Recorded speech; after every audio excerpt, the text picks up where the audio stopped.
Assalamu alaikum, hurmatly YouTube көрүүчүлөр, амансыздарбы? Бүгүн түштөн кийинки курстун баалары Нокат шаарындабыз. Курс кандай болуп атат?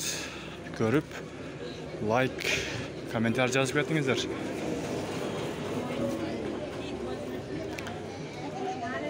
Доскредо банк ачык экен.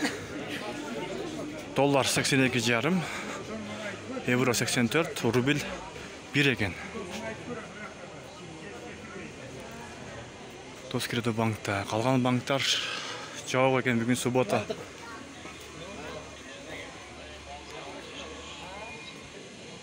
Валюталарда 1,20 экен. Доллар 83, рубль 1,20, тенге 12. Бул жерде ошо 1,20 экен рубль.